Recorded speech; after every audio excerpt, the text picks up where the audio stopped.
Hey, how's it going? Nikolay, Valkov here, and welcome to another video. So in this video, I'm gonna share with you guys, let me just find this thingy here. I'm gonna share with you guys the three most important, absolutely crucial components of your business that you have to figure out yourself, and you can't just hire somebody else to do it for you when you're just getting started. And what actually happens with them when you start to grow and when you apply scale to your business. So let's begin. When you're just getting started, the first most important thing that people, a new business owner, entrepreneur, internet marketer, healer, coach, consultant, anyone needs to figure out is how to get clients, how to make sales, right? How to sell the thing that you have to sell, right? And this is what marketing is about. So the first thing is marketing. You need to figure out yourself how to market your product. You can't just be the guy with the ideas. This is like the three foundational components of a business, and you can't outsource them to somebody else. You have to figure it out yourself first, and then you can obviously hire people, and we're going to talk about that a little bit more in a second. So the first thing is marketing. You need to learn how to market. And what are different ways of marketing? Well, you can, if it is a restaurant, how does a restaurant start to market its products and services? Well, it's simply, this restaurant is located in a specific place, and the traffic, the people outside, are the people that will start getting into this restaurant in the beginning. And once they start serving some clients and see how it goes and see if there are other elements work, there are other crucial components, which I'm going to draw here in a second, work normally, then they can start advertising, using social media and all that kind of stuff. Now, in your case, it all depends from your business model and what is it that you actually do. But yeah, starting using organic marketing, which is in a restaurant's case, the people outside this restaurant are their organic traffic. Yeah, and you do the same.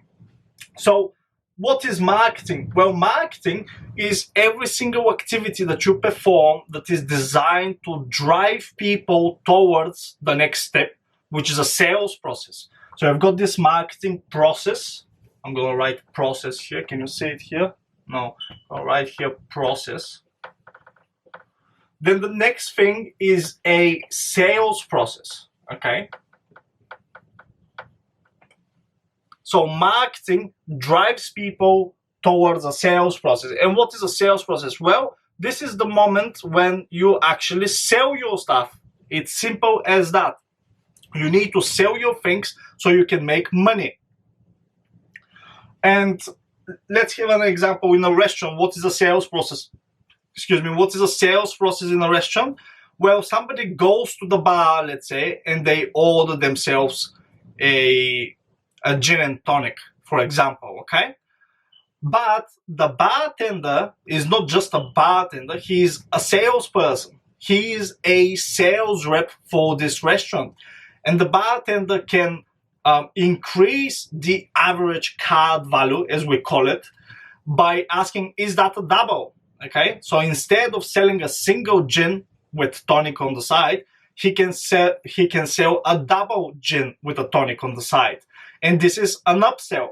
And it exists in every single business. Every single business has this. It doesn't matter if it is a restaurant, if it is a kebab shop, or if it is an online coaching and consulting program. Those do exist in some way, shape, or form. Other variations of sales process, and these are more related to what we do online. These are the funnel stuff, the sales funnels, the click funnels, the Kartra, and all these software. They are designed for sales, although there is a little bit of marketing as well. But they are designed for sales. And for example, if you're selling some low ticket stuff, let's say that you've got an ebook, a course, and something else, and they're all like $100, $200, you're going to start with the cheap ebook. Okay, so you start with the ebook here. You've got a sales page. You drive traffic straight to the sales page, and when somebody goes in there, they purchase the book, then we've got an upsell, which is, hey, would you like to buy my course? This is a one-time offer, and the price would be $50, for example, yeah? Now, if they don't take that, where would you like to, a popular downsell is to split the payment into payment plans, as it is called. And you can, hey, okay, that's fine. If you don't have $50 or whatever the price is, you can pay just 20, and then the next month you're gonna pay the next 20, okay? And if they say no to that as well, then we're gonna send them to another downsell. Or if they say no, then we send them to the thank you page. And if they say yes, we send them to another page where we sell them something else. And that's what a typical low ticket funnel is. Now, if you're selling coaching or consulting, you've got opt-in page, to a video page, to an application page, to a sales call. There you go. A typical high ticket service or anything high ticket funnel is basically that.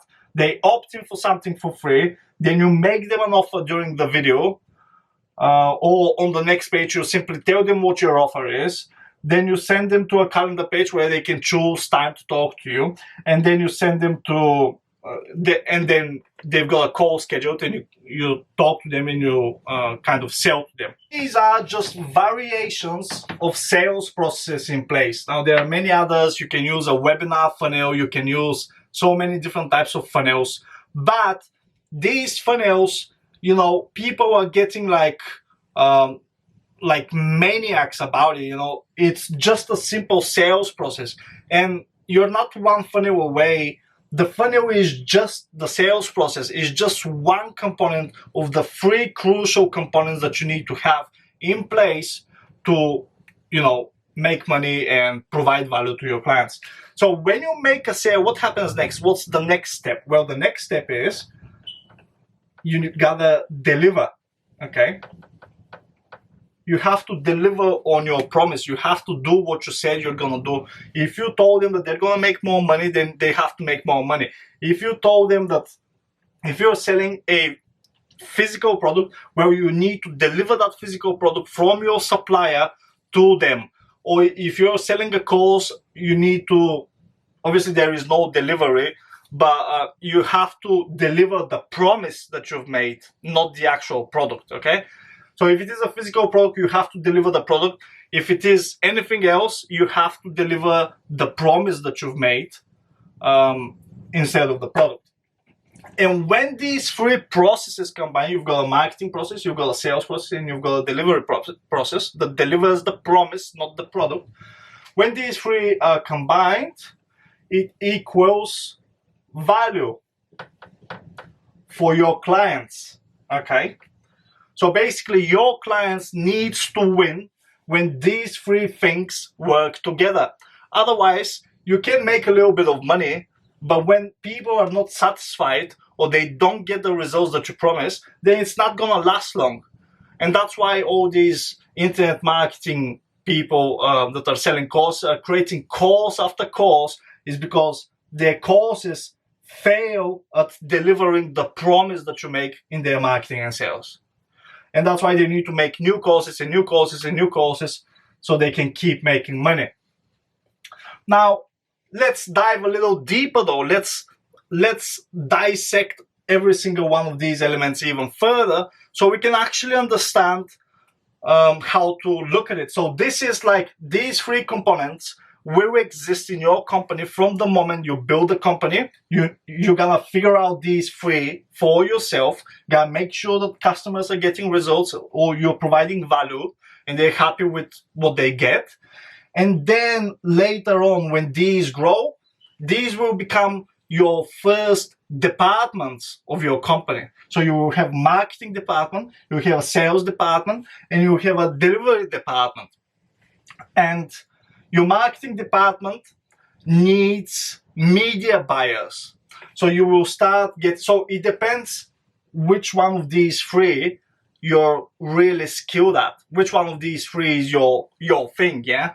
So if you are, let's say, a healer or something like that, and you really don't understand marketing and sales, then you will focus on the delivery of what you do, and you will start outsourcing these, okay? So the first thing is marketing, and you will start hiring media buyers. Media buying is the name of the job that you will be seeking for. And just to let you know, hiring media buyers is extremely difficult. There are very, very few of them, actually, because most people that can do that, they will become entrepreneurs. They will do it for themselves, and they will make a lot more money by doing that than actually working for somebody and doing it for them. So if they're really good at, there is a massive demand for media buyers, and just not enough media buyers on the job market. The next thing is sales, and with sales it's easier because you can hire loads of people on commission only, and you can create an online course for them, so you can train your salespeople so they can understand what is it that you deliver, what is the product, how it works, and just train them as much as you can. And then you can also use them as a lead generation tool. So it's not like you have to run Facebook ads. It's not necessary, okay? It's not Facebook ads that makes the magic, and it's not like your funnel that makes the magic. It's the understanding of the process that makes the difference. And so a typical marketing process can be Facebook ads. So let's take Facebook ads, for example, and let's dissect Facebook ads into its components and understand what it actually is. So your marketing, if you use Facebook ads, will be split into three elements or parts. The first one is the campaign. Okay, so I'm just gonna write C here.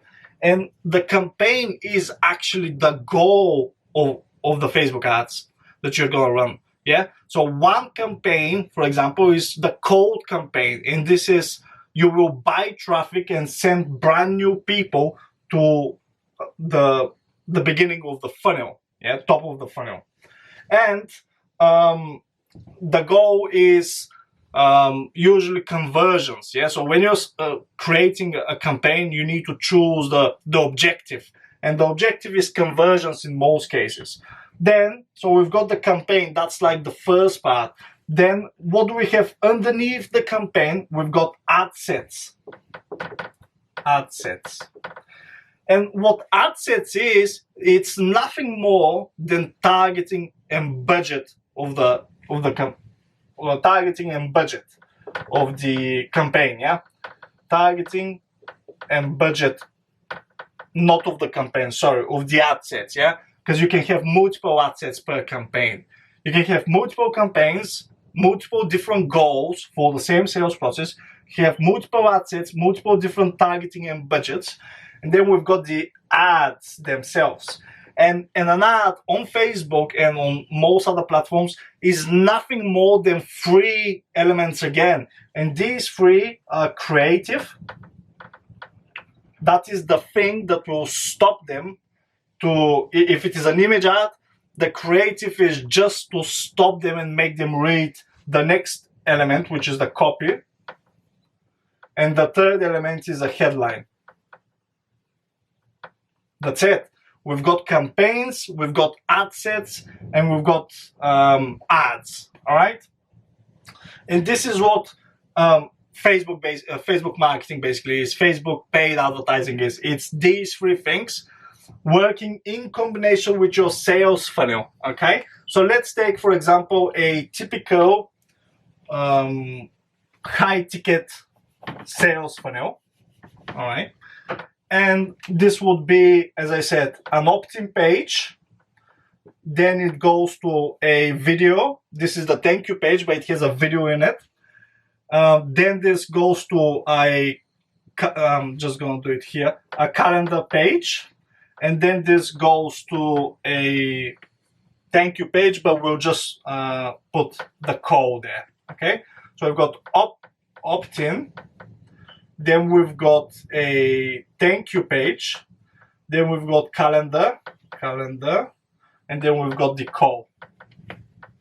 That's basically what it is. Now there's a lot of other stuff involved as well, like you've got emails and all that kind of stuff.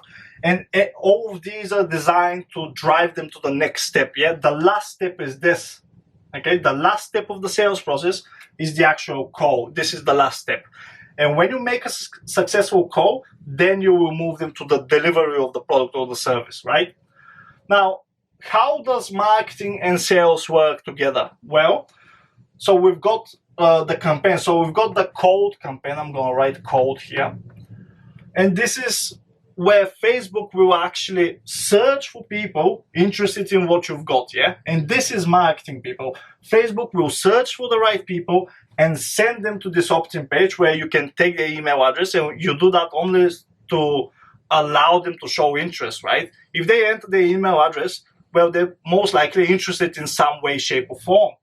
Then we're going to send them to a thank you page, and on this thank you page, we're going to make them an offer, okay? So, hey, if you're interested in blah, blah, blah, why don't you talk to me over the phone? And then we would send them to a calendar, right? So the warm campaign, this is another campaign, would be everybody that enters their email address but doesn't go to the calendar thank you page, yeah? So they don't schedule a time with you, will be retargeted with a few ad sets, with a few different ad sets, right? So I've got cold campaign, and this cold campaign has a few ad sets, let's say four ad sets, for example. Then the warm campaign, everybody that enters, and this is retargeting, warm campaign is retargeting, everybody that enters an email address but doesn't go to the calendar thank you page, so it doesn't schedule a call with you, will get retargeted with a few ad sets as well. And people that land on the calendar page, so these are like the people that are most interested because they have clicked and they landed on the calendar page, but they haven't scheduled a time with you, then in that case, we would again retarget them with a hot campaign. And these people are so interested that you can literally retarget them on Facebook, on Google, and everywhere. So this is a typical campaign to get people on the phone with you, and these people are indoctrinated in advance.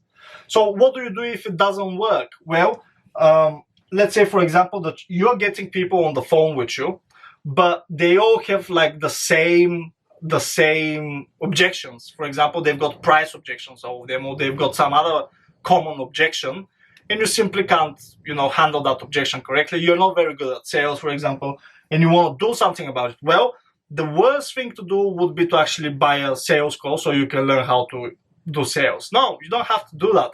You're gonna use your marketing to indoctrinate people as much as possible. So in your cold campaign, you will say, hey, if you are the niche that you're targeting, then read the rest. Yeah, if you're not part of the niche, then just don't read it, don't click, don't do anything, because you're not the person that I want. Yeah.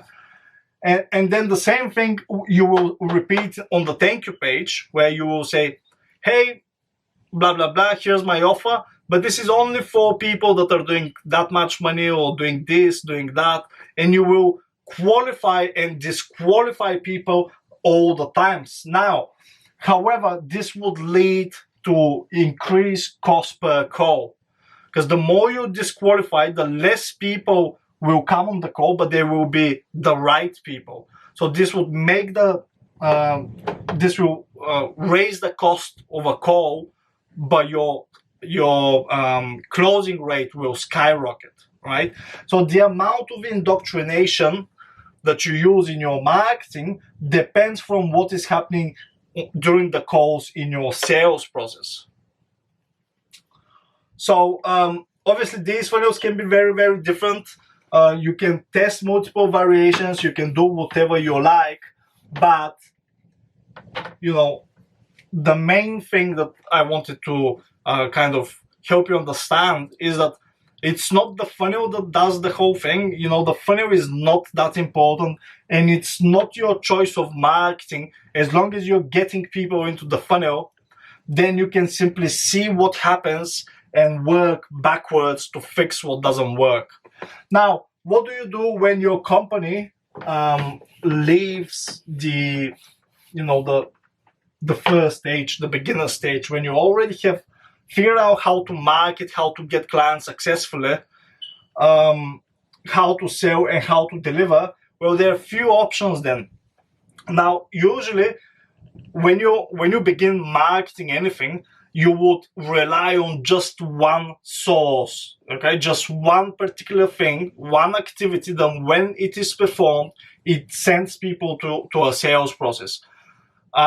So the best thing to do would be to start diversifying your marketing. For example,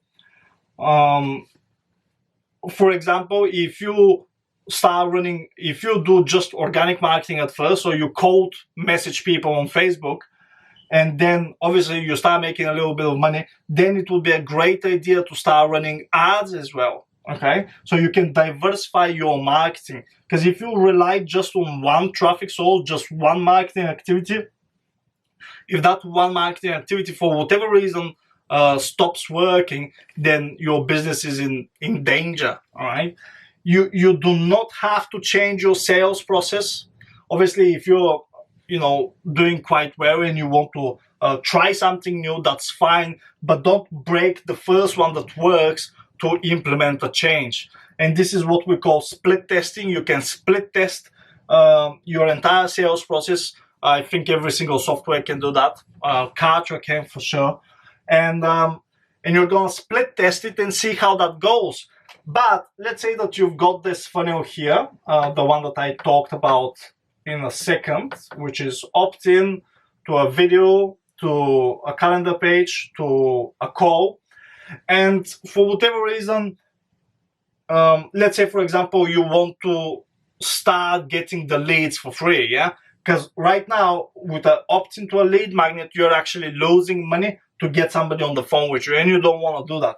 Well, what you would do in that case is you would simply change only the first page. You would just change the first page and you would leave everything else. You never, ever, ever change everything completely, okay? It will take a lot of time to make the change and it won't be worth it. So you will simply change the first page and you, let's say, for example, you're gonna sell an ebook or something, yeah? You sell an ebook for whatever price it is with a bump offer, so you try to make some money so you can basically cover your advertising expenses on the front end, and then later on you still show them the exact same video with the exact same offer, try and get them on the phone with you so you can sell them your high ticket stuff. So you never ever ever ever want to change everything completely from scratch, okay? And if you want to make some changes, you would create a split test, and then you would leave 50% of the traffic to your current page and 50% of the traffic to your new page. All right, so I think that's everything that I want to say. Thank you so much for watching this video. I really do appreciate it. Leave a like or a comment down below if you enjoyed it, and I'll see you around. Cheers, bye.